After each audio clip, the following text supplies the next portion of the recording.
Hi everyone, my name is Andrea Jensen. I am a certified asthma educator.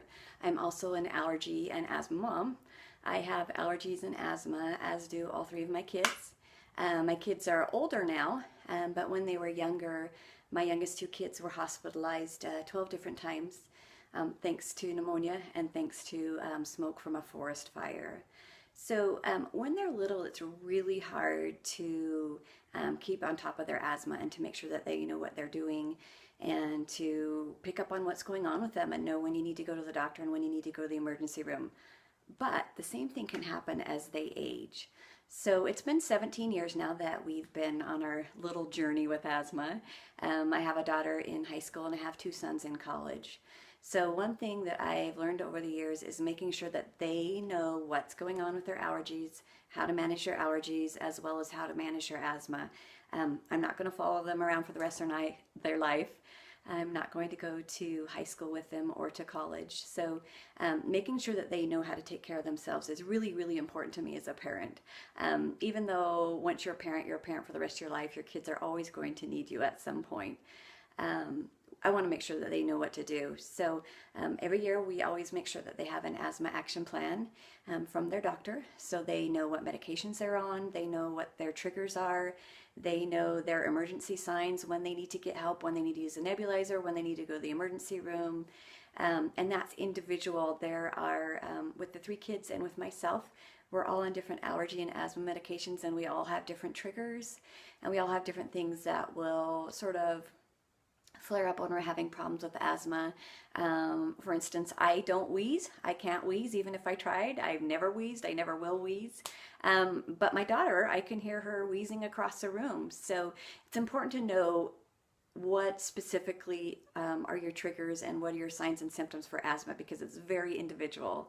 The other thing that we've learned over the years is to make sure that the kids know what to do if they're in a situation where they might need help. So for instance, my middle son also has a tree nut allergy.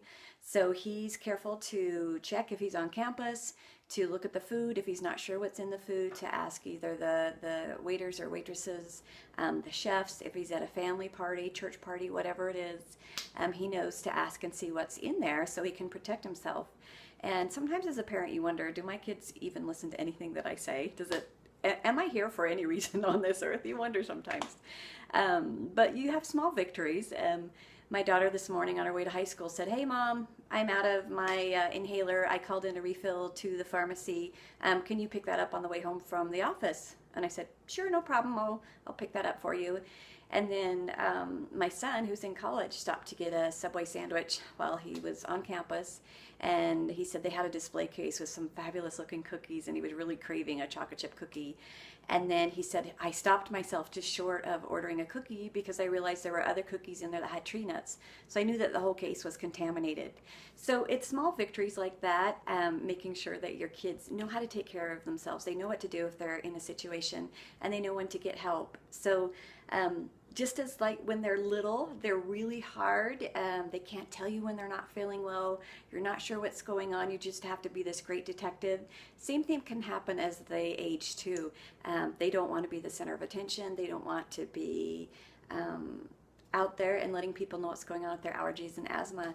So when school starts started today for the high schooler, so we will meet with her teachers at back to school night, all 8 teachers, and I do this every year. I let them know she has asthma, she was hospitalized previously, here are some of the things that will go on when she starts to have problems, and then we set up a sign, a little secret sign with each teacher, so my daughter can communicate to them that she's having problems. She would like to go out and use her inhaler in the bathroom or somewhere private and doesn't want the entire class to know. So that can be whatever she and each teacher decide. She can tug on her ear while she's looking at the teacher, trying to get the teacher's attention. Maybe she can swing around a set of keys or play with her lanyard in an unusual way. Whatever it is to get the teacher's attention. So just empowering them to take care of themselves and to also have that good communication open, not only with us as parents, but also with teachers as well, to let them know if you need to step outside the classroom and use your inhaler without being seen with the rest of the class. So once a parent, always a parent for the rest of your life, but teach your kids how to manage their own asthma. I find that this is so important. Having kids in high school and college, they really need to know how to take care of themselves. So until next time, have a great week.